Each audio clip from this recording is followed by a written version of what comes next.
Assalamualaikum warahmatullahi ta'ala wabarakatuh. Alhamdulillahilladzi arsala rasulahu bilhuda wa dinil haqq yudhhirahu 'ala ad-dini kullihi wa kafaa billahi shahida. Wassalatu wassalamu ala rasulillah wa ala alihi wa ashabihi wa man da'a bida'watihi wastanna bisunnatihi ila yaumiddin. Subhanaka la ilma lana illa ma 'allamtana innaka antal alimul hakim. Rabbi shrah li sadri wa yassir li amri wahlul 'uqdatam min lisani yafqahu qawli. Fa inna asdiqal hadithi kitab Allah wa khairal hadi hadi Muhammadin sallallahu alaihi wasallam. وشر الأمور محدثاتها وكل محدثة بدعة وكل بدعة ضلالة وكل ضلالة في النار. اللهم افتح علينا حكمتك وانشر علينا من خزائن رحمتك يا أرحم الراحمين. اللهم أعنا على ذكرك وشكرك وحسن عبادتك. اللهم إنا نسألك خير كله عاجله وآجله ما علمنا منه وما لم نعلم ونعوذ بك من شر كله عاجله وآجله ما علمنا منه وما لم نعلم. Ya Allah, ya Tuhan kami, jika terdapat sebarang perkara yang telah kami lakukan pada tahun lalu daripada yang Engkau tidak redai, yang kami telah lupa padahal Engkau tidak melupainya, sedang Engkau masih berlembut ke atas kami dengan kasih sayang-Mu, padahal Engkau berkuasa untuk menghukum kami. Lalu Engkau memberi peluang kepada kami untuk bertaubat selepas dengan beraninya kami melakukan maksiat kepadamu. Maka dengan itu kami memohon keampunan-Mu daripada-Mu. Ampunilah segala dosa kami, ya Allah. Ya Allah, jika terdapat sebarang amal saleh yang pernah kami lakukan daripada apa yang Engkau redha dan Engkau janjikan pahala dan keampunan padanya, maka terimalah amalan kami dengan pahala yang berlipat ganda. Dan janganlah Engkau menghampakan harapan kami terhadap-Mu, ya Allah, yang maha mulia lagi maha pengasih lagi maha penyayang. Walhamdulillahi rabbil alamin. Amma ba'd. Dimuliakan Al-Fadil, tuan-tuan haji, puan-puan hajah, sidang hadirin, sidang jemaah yang dimuliakan Allah sekalian. Sama-sama kita panjatkan kesyukuran kehadrat Allah Subhanahu wa taala pada malam yang mulia ini di awal-awal tahun baru Masihi 2022. Setelah sekian lama kita bercuti panjang, pelbagai kejadian malapetaka, tragedi, dan kita masih lagi memasuki tahun ketiga dengan ancaman pandemik.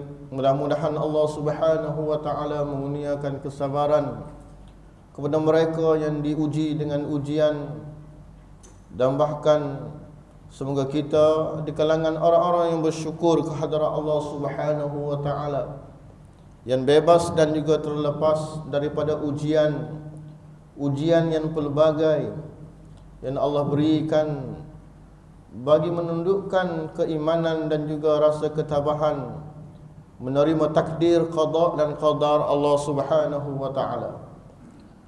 Ini merupakan kuliah yang pertama di muqaddimah awal tahun 2022. Mudah-mudahan Allah Subhanahu wa taala terus memberi kekuatan, menanugerahkan kita usia dan juga usia yang diberkati dan juga nikmat keafiatan, kesihatan tubuh badan yang baik, sebelum kita berpindah ke suatu alam yang tidak lagi memberi manfaat kepada segala benda, harta dan anak pinak, melainkan orang-orang yang datang menghadap Allah Subhanahu wa taala dengan hati yang sejahtera. Demikianlah mukaddimah pada malam ini, kita menhayati sepotong hadis Nabi sallallahu alaihi wasallam sebagaimana yang diriwayatkan oleh Abu Hurairah radhiyallahu anhu Nabi sallallahu alaihi wasallam bersabda, yang sering kita dengar hadisnya, man salaka tariqan yaltamisu fihi ilman sahhalallahu lahu tariqan ilal jannah. Wa majtama'a qaumun fi baitin min buyutillah yatluna kitaballahi wa yatadarasunahu bainahum illa nuzilat alaihimus sakinah wa ghashiyatuhumur rahmah wa haffatil malaikatu wa zakarahumullah fi man indah. Lebih kurang maksudnya, sesiapa yang menempuh satu jalan untuk menuntut, untuk mencari ilmu, maka Allah Subhanahu wa ta'ala akan mempermudahkan jalannya menuju ke syurga Allah Subhanahu wa ta'ala. Bukan hanya kita katakan mencari ilmu di bentuk formaliti pada hari ini di universiti, di college, di sekolah dan sebagainya, bahkan yang bersifat tidak formal umpama kita pada malam ini di masjid dan di surau, dan pelbagai akses yang pada hari ini kita lalui dengan kemodenan zaman pada zaman ini. Kata Nabi sallallahu alaihi wasallam, tidaklah satu kumpulan itu berkumpul dalam salah satu rumah daripada rumah Allah, melainkan mereka itu yatadarasunahu, yatluna kitab Allah, mereka membaca Al-Quran, mereka tilawah Al-Quran, mereka menyebut nama-nama Allah Subhanahu wa ta'ala. Hatta mereka belajar Al-Quran, belajar Iqra sekalipun. Wa yatadarasu bainahum, apatah lagi mereka ini bertadarus Al-Quran beramai-ramai. Janji daripada Nabi sallallahu alaihi wasallam, illa nuzilat alaihimus sakinah, melainkan kepada mereka diturunkan as-sakinah, ketenangan jiwa zahir dan batin. Wa ghashiyatuhumur rahmah, maka dinaungi kepada mereka rahmat Allah Subhanahu wa ta'ala. Pada majlis ilmu, pada majlis zikir, pada majlis yang disebut keagungan dan juga kebesaran nama Allah dan nama Nabi sallallahu alaihi wasallam. Wa haffathumul malaikatu, dan juga dinaungi oleh para malaikat, serta Allah Subhanahu wa ta'ala akan menyebut mereka pada malaikat yang berada di sisinya.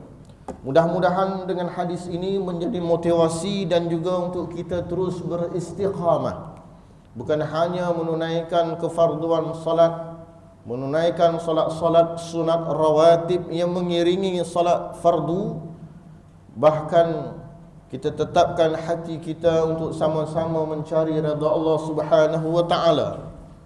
Dengan baki usia yang belum tentu, kita tidak mengetahui tarikh sebenar kita akan bertemu dan juga berjumpa dengan Allah Subhanahu wa ta'ala yang kita sebutkan sebentar tadi. Alhamdulillah tuan-tuan, dengan waktu yang sedikit pada malam ini kita sambung lagi. Mengikut tandaan saya, kita berada pada muka surat 61, adab yang ke-9 daripada adab-adab bentuk-bentuk bagaimana seorang hamba Allah itu bagi menjalani, mentaati, melaksanakan ketaatan kepada Allah Subhanahu wa ta'ala, iaitulah adab-adab mempersiapkan diri untuk sembahyang.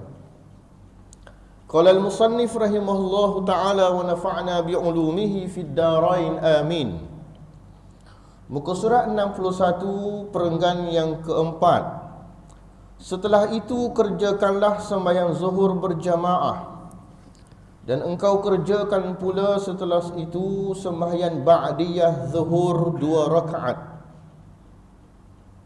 Dan jangan engkau sibuk setelah itu sehingga masuk waktu asar, melainkan dengan belajar ilmu atau menolong orang lain dan membaca Al-Quran atau mencari biaya hidup, mencari biaya hidup, maknanya mencari rezeki lah. Mencari rezeki, meneruskan kerja. Orang yang habis lunch hour, habis makan tengah hari, dia akan masuk pejabat semula yang engkau gunakan untuk keperluan ibadahmu. Sebelum sembahyang asar, hendaklah engkau kerjakan sunat qabliyah asar 4 rakaat dengan 2 kali salam atau 1 kali salam. Dan sembahyang ini juga termasuk sembahyang sunat muakkadah. Dan mengikut pendapat sebahagian ulama, 4 rakaat sunat qabliyah sebelum asar itu hanyalah sunat biasa, bukan sunat muakkadah. Dan inilah yang dipegang. Maka telah bersabda Rasulullah sallallahu alaihi wasallam, rahimallahu 'abdan shalla qabla al-'asri arba'an. Semoga Allah mencurahkan rahmat kepada seseorang yang sembahyang sunat qabliyah asar 4 rakaat.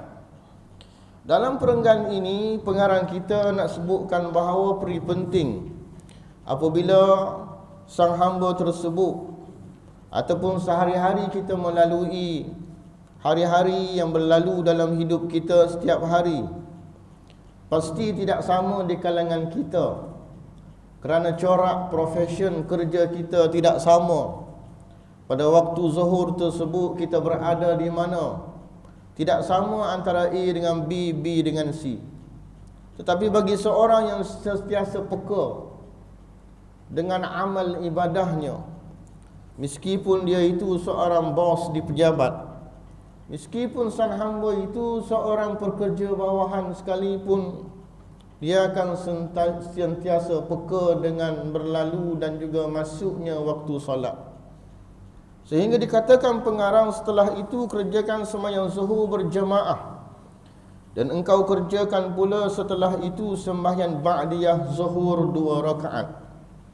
Yang kita faham pada hari ini sembahyang-sembahyang sunat yang dibincangkan dalam kitab fiqh, dalam bab solat sunat.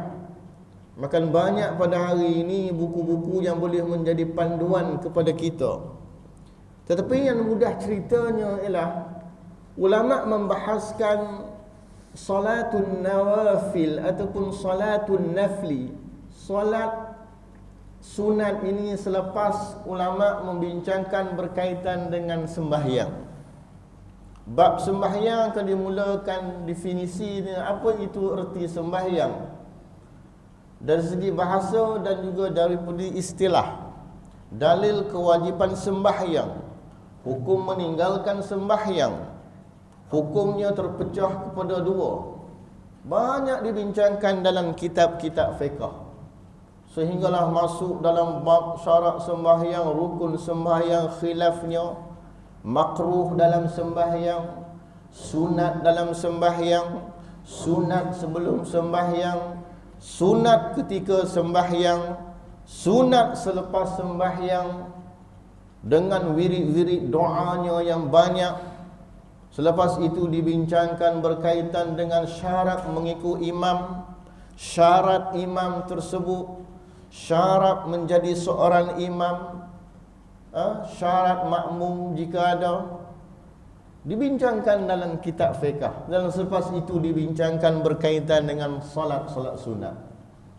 Kalau tuan-tuan belajar dan juga mendalami kitab-kitab fiqh bahasa Melayu dan juga dalam bahasa Arab sekalipun, begitulah susunan struktur pengajian fiqh, khususnya yang berkaitan dengan permasalahan solat. Dalam solat sunat ini tuan-tuan, biasanya dalam fiqh ulama membahagikan solat sunat ini pecah kepada 2, sama ada yang disayugiakan kita menunaikan secara berjamaah. Umpamanya solat sunat khusuf, gerhana matahari, gerhana bulan. Solat sunat al-istisqa dituntut melakukan berjamaah. Solat sunat Aidain, 2 hari raya, Idul Fitri dan juga Idul Adha, disunat dituntut berjamaah.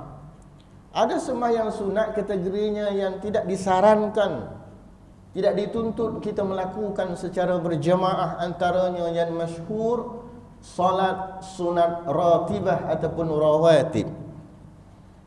Ada sembahyang sunat yang boleh kita lakukan secara berjamaah. Namun ada juga solat sunat itu boleh kita tunaikan secara munfaridan, secara individu ataupun berseorangan. Umpamanya sembahyang hajat. Kemudian dibincangkan bagaimana kaifiat sembahyang-sembahyang sunat tersebut.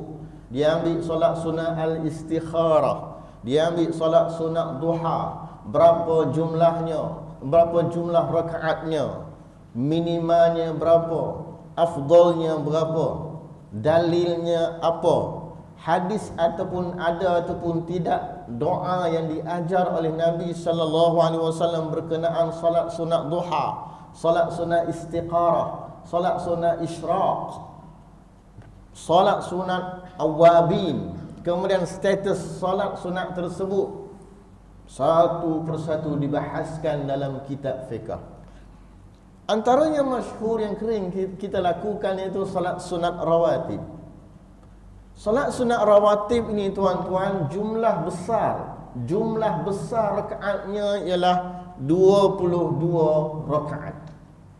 Asalnya daripada 22 rakaat ini tuan-tuan, hanya 10 rakaat sahaja mengikut hadis Nabi sallallahu alaihi wasallam dikatakan muakkad. Apa makna muakkad? Yang sangat dituntut melakukannya dan jarang sekali ditinggalkan oleh Nabi sallallahu alaihi wasallam. Dalam kitab fiqh mengatakan 10 rakaatin. Iaitulah yang pertama rakaatani qabla subhi, 2 rakaat sebelum subuh. Sebelum masuknya waktu subuh tersebut adanya waktu fajar. Kalau ikut pembahagian betul waktu ulama-ulama bahasa, waktu subuh masuk pukul 6 lebih itu kan, itu waktu subuh. Sebelum waktu subuh namanya dalam bahasa Arab waktu fajar. Sebelum masuknya waktu fajar itu waktu sahur. Kalau ikut ulama bahasa Arab, dia bahagikan lagi, kita nampak satu waktu subuh, masuk subuh, habis subuh, itu sahaja. Nabi sallallahu alaihi wasallam bersabda, raka'atul fajri khairum minad dunya wa ma fiha.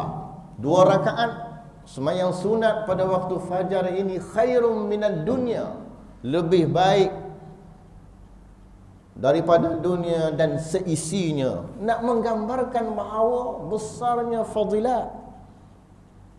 Perjuangan bangkit pada waktu fajar ini bukan hanya bangkit sahaja, bahkan kita membersihkan diri dan juga menunaikan sujud dan juga rukuk kepada Allah Subhanahu wa ta'ala. Di saat keheningan pagi, kesejukan pada waktu pagi, kedinginan pada waktu pagi, kita melawan hawa nafsu kita untuk bangkit dan juga sujud 2 rakaat kepada Allah Subhanahu wa ta'ala. 2 rakaat sebelum subuh ini sangat dituntut berdasarkan hadis-hadis Rasulullah sallallahu alaihi wasallam. Wa raka'atani qabla zuhri, 2 rakaat sebelum zuhur. 4. Sudah 4. Wa raka'atani ba'dahu, 2 rakaat selepas zuhur, jadi 6. Wa raka'atani ba'dal maghrib, 2 rakaat selepas maghrib, jadi 8. Wa raka'atani ba'dal isya, 2 rakaat selepas isya, menjadi 10. Inilah 10 rakaat yang disebut oleh ulama sebagai solat sunat rawatib yang hukumnya al-muakkadah, muakkad. Habis pengarang kita sebut ini, di bawah itu mengikut pendapat sebahagian ulama, 4 rakaat sunat qabliyah, asar itu hanya sunat biasa bukan sunat muakkadah. 2 rakaat lagi sebelum sembahyang asar itu, qabliyah asar itu bukan muakkad. Siapa nak buat boleh, ada hadisnya. Begitu maksud dia. Itulah yang termasuk dalam 22 saya sebut, tolak 10 yang muakkad, baki balance-nya ada 12 lagi. Itulah 2 rakaat sebelum asar tersebut. Itu yang asalnya. Sebab itu kita tengok ada sahabat kita sebelum asar dia sembahyang 2 rakaat. Orang baru datang, dia sembahyang 2 rakaat, lepas dia bagi salam, dia bangkit pula. Kita barangkali apa pelik ni. Kadang-kadang ada. Ini orang yang faham. Orang yang faham. Dia sembahyang 2 rakaat, dia kata surau ni, ar-raudhah ni biasanya kalau sembahyang asar lambat sedikit qamatnya. Tidak mengapa. Begitu juga subuh biasanya orang iqamah lambat sedikit. Yang qamat cepat ialah maghrib. Sebab dia dan Nabi SAW dia sembahyang qabliyah maghrib 2 rakaat tersebut raka'ataini khafifataini. Disebut dalam hadis Nabi sembahyang khafifatain, ringan. Yang sembahyang ringan nak kata terlalu lama tidak, terlalu sebentar juga tidak. Kerana biasanya lepas maghrib, azan maghrib orang qamat cepat. Jadi kita ada tengok ada sahabat kita dia sembahyang sebelum asar 2 rakaat, dia bagi salam, dia bangkit pula sembahyang 2 rakaat lagi. Yang 2 rakaat yang balance itulah dikatakan ghair muakkad. Bukannya tidak boleh buat, ada hadisnya. Siapa yang buat dapat pahala. Ada orang yang sentiasa jarang, dia rasa janggal untuk dia tinggalkan sembahyang 4 rakaat sebelum asar ini. Maka dia melazimi diri dia. Alhamdulillah, bukan hanya dapat melazimi on time ke masjid, ke surau sebelum asar, bahkan dapat istiqamah melaksanakan solat sunat qabliyah sebelum asar ini 4 rakaat 2 salam. Ada. Alhamdulillah. Kaedah mengatakan ma kana aktsaru fi'lan kana aktsaru fadla. Siapa buat banyak rakaat, maka fadilat dia akan lebih. Sebab siapa yang sembahyang tarawihnya 8 rakaat, asabat as-sunnah, menepati as-sunnah. Siapa yang mampu buat hingga 20, 36 dan sebagainya, tidak diperdebatkan. Maka kaedah umum mengatakan makana aktsaru fi'lan kana aktsaru fadla. Siapa yang dapat buat banyak, maka kelebihan banyak, kelebihan pada diri dia. Begitu. Kemudian setiap solat sunat ratibah ataupun rawatib ini ada hadis-hadis yang disebut. Antaranya hadis yang kita baca ini, rahimallahu abdan shalla qabla al-'asri abdan arba'an. Semoga Allah mencurahkan rahmat kepada seseorang yang sembahyang sunat qabliyah asar 4 rakaat. Kemudian salat sunat rawatib yang tidak ghairu muakkadah, ada 12 rakaat lagi itu. Apa dia tuan-tuan? Saya sebut sebentar selalu walaupun tidak disebut dalam buku kita ini, walaupun tuan-tuan sebahagian yang telah maklum, iaitulah 2 rakaat sebelum zuhur. Sebelum zuhur dia sembahyang 4 rakaat. Rakaat yang 2 yang pertama itu 2 rakaat yang pertama itu muakkad. Yang 2 lagi itu tidak muakkad. Siapa nak buat boleh. Jangan kata tak boleh pula. Tetapi tidak ghair muakkad. Statusnya ialah muakkad, ghair muakkad. Muakkad sangat dituntut. Ta'rifannya jarang ditinggalkan oleh Nabi SAW. Walaupun tak datang setahun sekali, minta maaf, masjid setahun sekali dia sembahyang 2 kali setahun. Contoh saja. Apa dia? Solat sunat hari raya, Aidil Fitri, Aidil Adha. Muakkadah. Sangat dituntut. Kemudian wa raka'atani ukhrayani ba'da zuhur. Dia sembahyang zuhur yang muakkadnya 2 rakaat selepas zuhur, tapi dia sembahyang 4 rakaat juga. Zuhur 4 rakaat dah fardu. Sembahyang sunat tadi 4 rakaat dah sebelum zuhur. Boleh faham tak? Sembahyang zuhur 4 rakaat berjamaah. Lepas sembahyang zuhur sembahyang lagi 2 rakaat, itu muakkad. Lepas habis 2 rakaat itu dia sembahyang lagi 2 rakaat, niatnya yang sama. Yang itu ghairu muakkad. Dia sembahyang dapat pahala. Kita nak ceritakan di sini ialah status sembahyang yang 2 yang pertama dengan 2 yang selepas itu. Begitu. Dan semuanya ada hadis Nabi sallallahu alaihi wasallam. Begitu juga 4 rakaat sebelum asar ini. 4 rakaat sebelum asar ini. Ada hadis Nabi sallallahu alaihi wasallam. Juga 2 rakaat sebelum maghrib. Itu ghairu muakkadah. Yang muakkadnya ialah 2 rakaat selepas maghrib. Kita sembahyang maghrib, kemudian lepas maghrib kita sembahyang 2 rakaat ba'diyah, itu muakkad. Sebelum tu kategorinya ghairu muakkad, tidak muakkad. Dan juga 2 rakaat sebelum sembahyang Isya. Yang muakkadnya ialah 2 rakaat selepas sembahyang Isya. Hari Jumaat pada waktu zuhur mengambil hukum pada waktu zuhur juga. 2 rakaat sebelum kita katakan sembahyang zuhur. Bila? Apabila azan tersebut. Kan kita masuk masjid tersebut, kita sembahyang tahiyatul masjid. Besarnya fadilat. Tidak apabila seorang itu masuk masjid dia tidak akan duduk. Kata Nabi, illa falyarka' raka'atan, mereka dia rukuk 2 rakaat sembahyang tahiyatul masjid.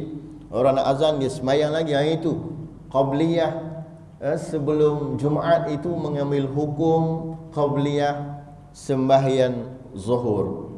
Begitu juga selepas Jumaat dia sembahyang 2 rakaat selepas menunaikan solat Jumaat tersebut, juga mengambil fadilat muakkadahnya.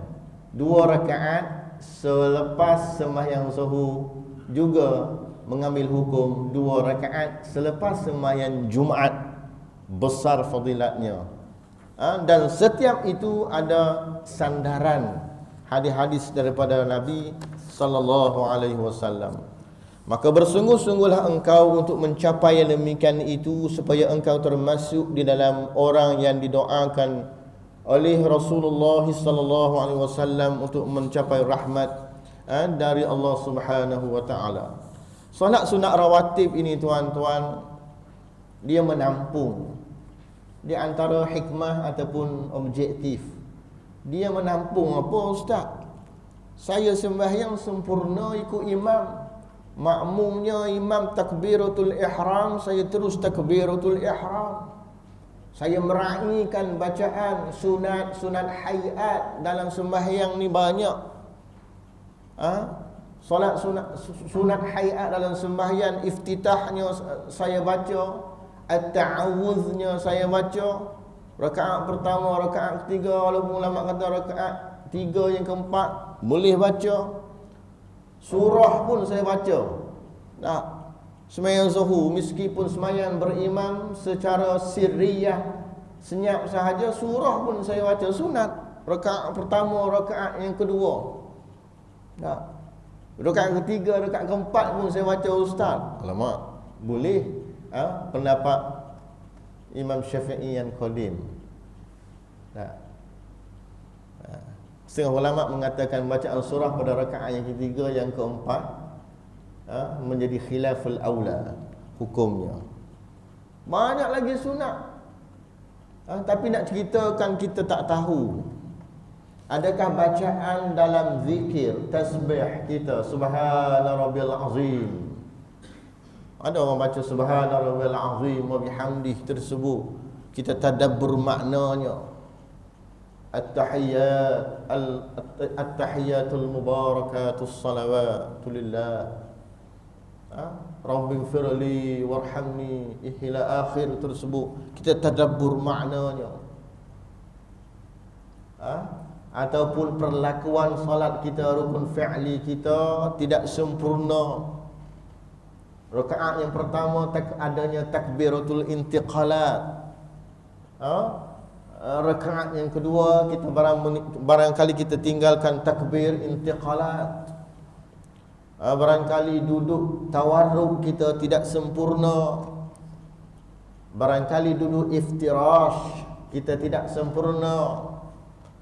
Barangkali rakaat kedua, rakaat ketiga kita meninggalkan jilsatul istirahah, duduk seketika sebelum kita bangkit pada rakaat yang ketiga, kita terus bangun, tidak ada jilsatul istirahah. Itu sunat. Walaupun imam dia bangkit terus, tapi kita duduk, sah sembahyang. Tidak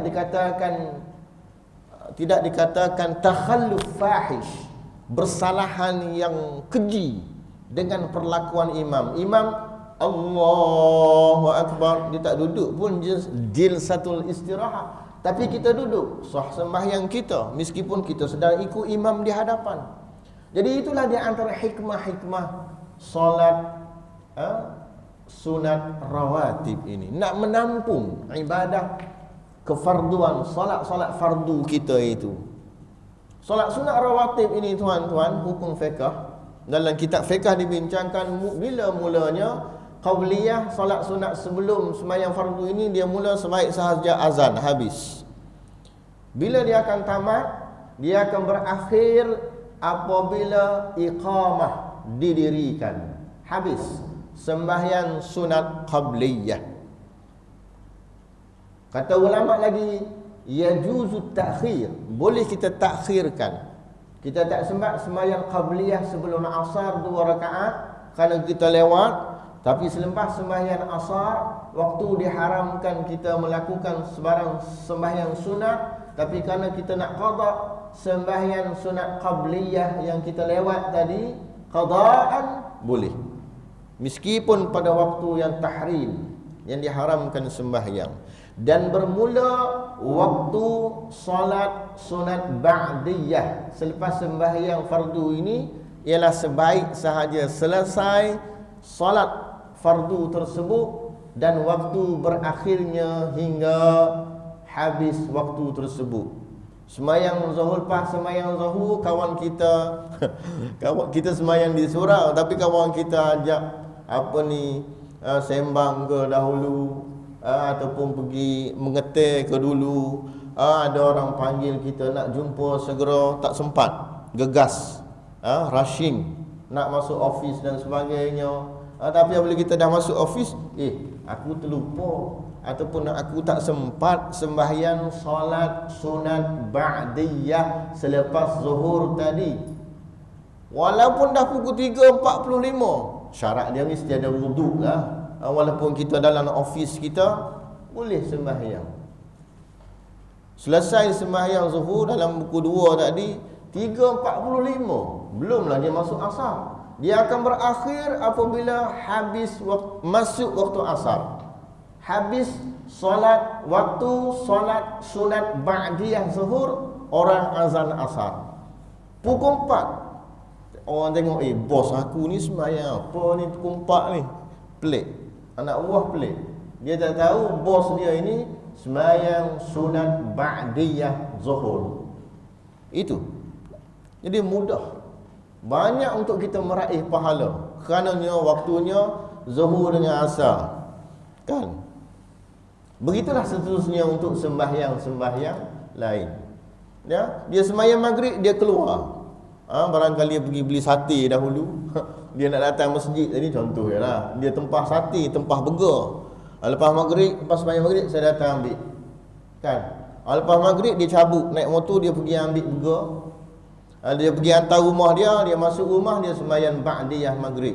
Jam menunjukkan pukul 8.10. Boleh. Sebab solat sunat ba'diyah habis waktunya apabila berkumandang azan Isya. Mudah sahaja. Dari segi waktu mula dan juga waktu berakhir.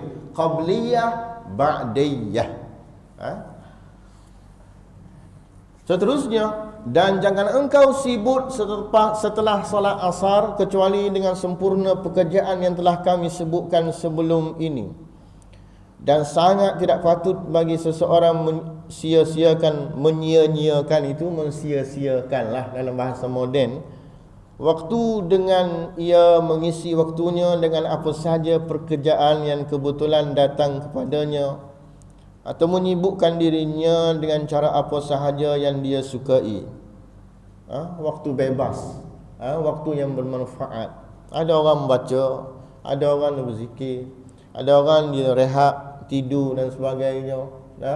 Tapi dia niat nak bangun untuk kecergasan diri dia.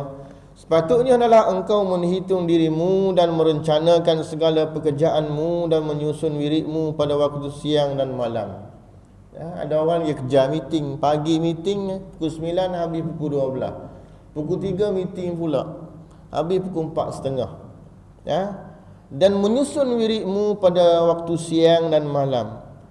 Lalu engkau tentukan bagi setiap waktu itu akan suatu pekerjaan yang tertentu yang tidak melebihi masa yang telah ditentukan.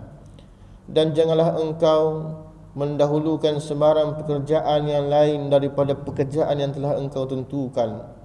Apabila engkau merencanakan pekerjaanmu dan menyusun waktumu, pasti engkau akan melihat keberkatan daripada setiap waktumu yang sangat berharga itu. Dan banyak sekali doa-doa, zikir-zikir setiap waktu. Saya tak bawa buku ada saya dalam bahasa Arab, Mujibatul Rahmah wa Azaimul Maghfirah, kewajiban rahmat dan juga keazaman keampunan, mendapat keampunan daripada Allah Subhanahu wa taala oleh Al-Imam Ar-Raddad, Ibnu Ar-Raddad. Ada 4 jilid. Saya selalu baca, tapi saya pun tak sempat sebenarnya nak baca 4 jilid tebal tuan-tuan, mari 1000 muka surat. Bukan kita pembaca buku sepenuhnya, tapi sempat kita tengok. Antara saya pernah ingat saya baca Nabi SAW dikatakan, diriwayatkan apabila selesai daripada sembahyang maghrib, mengikut riwayat tersebut, Nabi selalu sebelum Nabi bangun daripada silaan duduk, baginda sallallahu alaihi wasallam, Nabi membaca doa, ya muthabbital qulub tsabbit qalbi ala dinik. Ya muthabbital qulub, wahai muthabbit, isim fa'il, iaitulah Allah Subhanahu wa taala yang maha muthabbit, yang maha penetap, yang menetapkan hati-hati manusia. Sabbit qalbi ala dinik, maka tetapkan hatiku ini ala dinik, di atas agama engkau ya Allah. Walaupun ada riwayat yang lain menyebut ya muqallibal qulub, wahai muqallib, yang maha membolak-balikkan hati manusia. Ya muqallibal qulub, tsabbit qalbi ala dinika wa ala ta'atik. Lafaz tersebut dalam ada kitab hadis 40 tuan-tuan. Kalau ada dalam surau ini hadis 40 ada lafaz doa tersebut. Senang saja. Wahai muqallibal qulub, yakni Allah Subhanahu wa taala yang maha membolak-balikkan hati manusia. Kita takut tuan-tuan. Allah sendiri berikrar dalam ayat dalam surah cerita mengenai kiamat, sehingga Allah Subhanahu wa taala menceritakan kedahsyatan datangnya hari kiamat tersebut. Yaumun tataqallabu fihi al-qulub wal absar. Ayat Quran tersebut, saya lupa surah apa. Yaumun, satu hari kamu kena takut wahai manusia. Yaumun tataqallabu fihi al-qulub, hari yang berbolak hati manusia dan juga penglihatan. Kerana takut dengan kedahsyatan hari kiamat tersebut. Yang kita takut, yang kita salat sembahyang, amalan ibadah yang lain ini tuan-tuan, kita minta Allah Subhanahu wa taala bukan hanya mematikan kita, menakhiri usia kita dengan husnul khatimah, kesudahan yang elok, kesudahan yang baik, Tetapi dalam masa kita diberi usia ketaatan untuk melakukan amal saleh, amal kebajikan yang sedikit ini, tuan-tuan, kita minta Allah Subhanahu wa taala menetapkan hati kita di atas ala dinika wa ala ta'atika.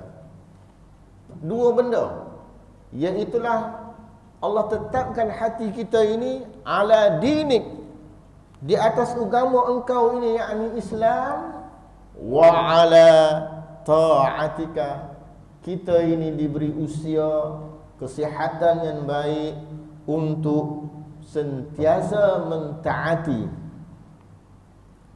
Lutut kita ini kuat, kaki kita ini kuat untuk melangkah ke rumah Allah, ke masjid.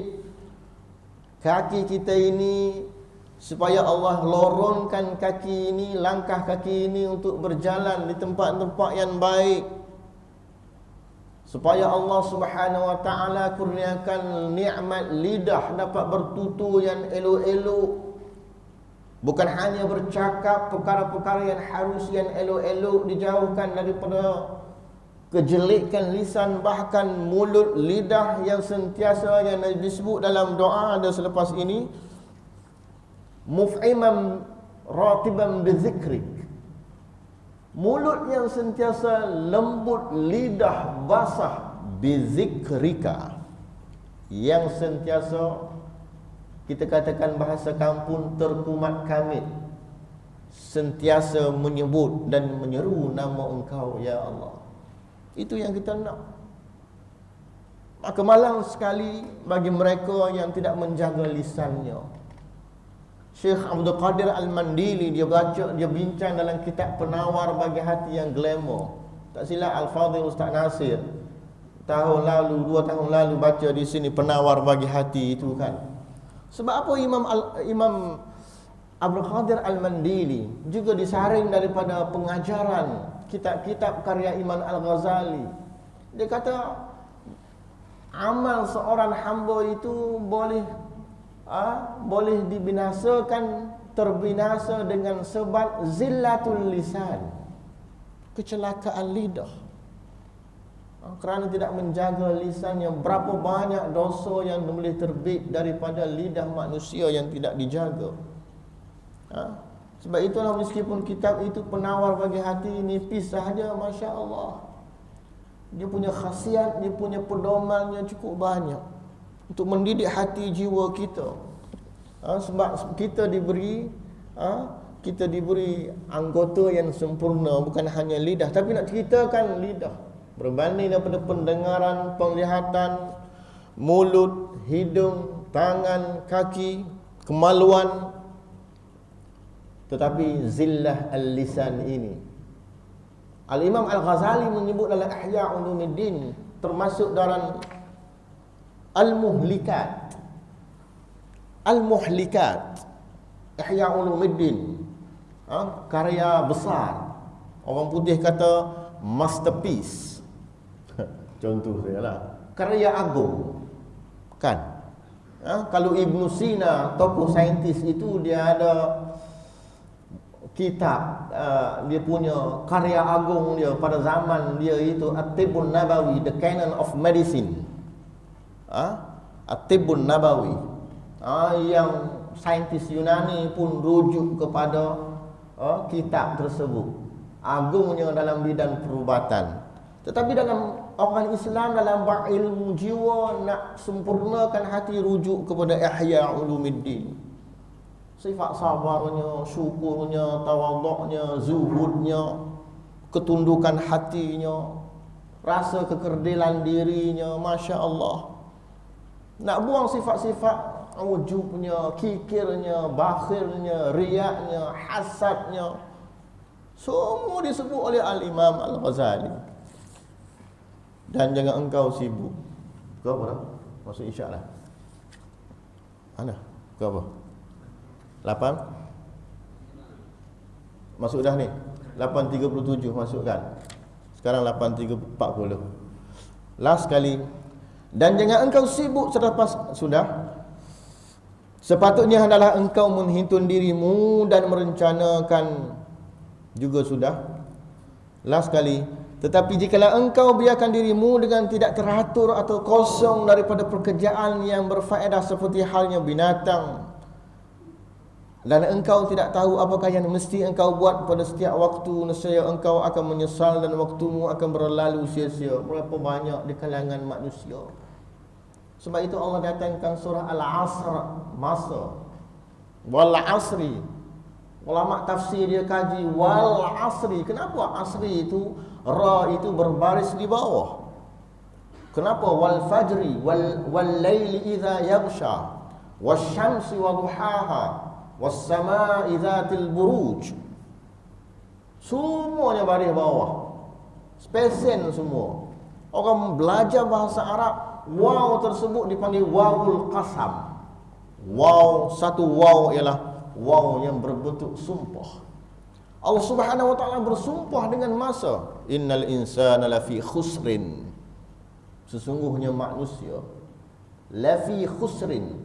Orang belajar bahasa Arab lagi, kedalaman, kehebatan balaghah Al-Quran, retorik bahasa Al-Quran ini, inna ini harfu taukid, kata penegas.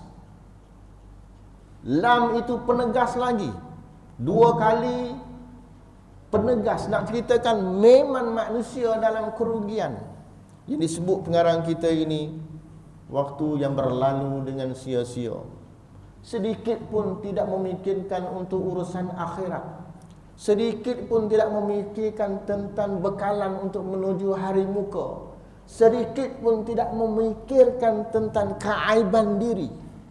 Tetapi yang difikirkan ialah keaiban diri orang lain dahulu. Itulah banyak dilaburkan usianya untuk memperlihatkan keaiban diri orang lain. Dan umurmu itu adalah modalmu. Iqtanin khamsan qabla khamsin. Sering kita dengar, rebut 5 peluang sebelum datangnya 5 peluang, antaranya ialah syababuka qabla haramik. Pemuda, keperkasaan kan engkau sebelum datangnya waktu senja, waktu tua. Fagharuka qabla syughlik. Waktu lapang engkau sebelum kan datang hari yang kamu sibuk. CEO syarikat ada hari dia lapang, relax sahaja, betulkan tie sahaja, klipkan tie sahaja, sign check sahaja, contohlah. Begitu kerja CEO kan, walaupun saya bukan CEO. Tetapi ada hari yang sibuk, dia akan chair meeting, jadi meeting. Begitu. Suatu hari yang kita akan sibuk. Kata Nabi SAW, hadis tersebut, dan dengan modal inilah engkau mencari keuntungan. Maknanya dikiaskan bahawa Allah bagi usia kepada kita ini untuk kita laburkan mencari amal kebaikan, amal soleh. Orang yang fikir dengan usia yang sebentar ini adalah salah satu bentuk modal pelaburannya selagi dia hidup di dunia. Hanya dengan umurnya saja engkau dapat mencapai kebahagiaan yang sebenarnya di negeri yang kekal abadi di sisi Allah Subhanahu wa taala. Maka setiap nafas dari nafas adalah laksana batu permata yang tidak ternilai harganya, kerana ia tidak dapat diganti walaupun dengan apa sekalipun. Dan apabila ia telah luput, ia tidak akan kembali. Habisnya nyawa sang hamba tersebut tidak akan kembali buat selama-lamanya. Maka janganlah engkau menjadi seperti orang yang bodoh, yang tertipu di dalam kehidupannya, yang terpukau dengan kenikmatan dunia, bahawa dunia ini tidak akan berakhir. Usia dunia ini adalah selama-lamanya. Tidak akan manusia itu berpindah dari alam dunia kepada alam baqa, di mana setiap hari mereka bersuka-suka dengan bertambah banyak harta. Innamal hayatud dunya la'ibun. Sungguhnya dunia itu adalah la'ibun, permainan, walahun, gurau senda, wazinatun, perhiasan. Tuhan sebut dalam surah Al-Hadid, wa tafakhurun bainakum fil amwali wal awlad, bermegah-megahan dalam ramainya, banyaknya harta benda dan anak pinak. Itu sifat manusia. Jadi Allah sebutkan dalam surah Al-Hadid, mereka sedangkan umur mereka semakin berkurang. Apalah faedahnya harta yang bertambah apabila umur jadi berkurang? Oleh itu janganlah engkau bergembira kecuali dengan tambahan ilmu dan amal saleh, kerana keduanya adalah sahabatmu yang menjadi temanmu, yang setia di dalam kubur. ketika keluarga, harta, anak dan kawan-kawanmu semua meninggalkan engkau. Saya kira seorang hukama tabi'in, tak silap saya, namanya saya tak berapa ingat, Hatim Al-Asam ataupun nama lain. Dia kata setiap manusia itu ada yang di dunia itu dia cintai dan mencintainya. Tetapi aku sayangnya manusia di dunia itu ada dia mencintai dan dia dicintai, sifat manusia di dunia itu. Tapi aku tidak pernah melihat di dunia ini apabila seorang itu diusun ke liang lahat, dimasukkan ke liang kubur, dia sanggup menemani pasangannya itu duduk bersama di liang lahat. Walaupun jiwanya, raganya 100% mencintai pasangannya itu ataupun sesiapa sahaja semasa dia hidup di dunia, kalau berlaku kematian, aku tidak pernah melihat sang hamba individu tersebut masuk bersama dengan orang yang sangat dicintainya ke dalam liang kubur tersebut. Nak ceritakan bahawanya tidak ada yang menjadi peneman kepada kita sebagaimana kata pengarang, melainkan amal kebaikan, amal soleh yang kita lakukan untuk berjumpa dengan Allah Subhanahu wa ta'ala. Sama-sama kita sentiasa bermuhasabah dengan sedikit waktu yang ada. Wallahu subhanahu wa ta'ala a'lam. Wassalamualaikum warahmatullahi wabarakatuh. Bismillahirrahmanirrahim. Alhamdulillahi rabbil alamin. Wassalatu wassalamu ala asyrafil anbiya'i wal mursalin wa ala alihi wa sahbihi ajma'in. Allahumma anfa'na bima 'allamtana wa 'allimna ma yanfa'una wa zidna 'ilma wa alhiqna bis salihin. Allahumma ja'al jam'ana hadha jam'an marhuma wa tafarraqna min ba'dihi tafarruqan ma'suma wa la taj'al Allahumma fina wa la man yatba'una shaqiyyan wa la matrudan wa la mahruma.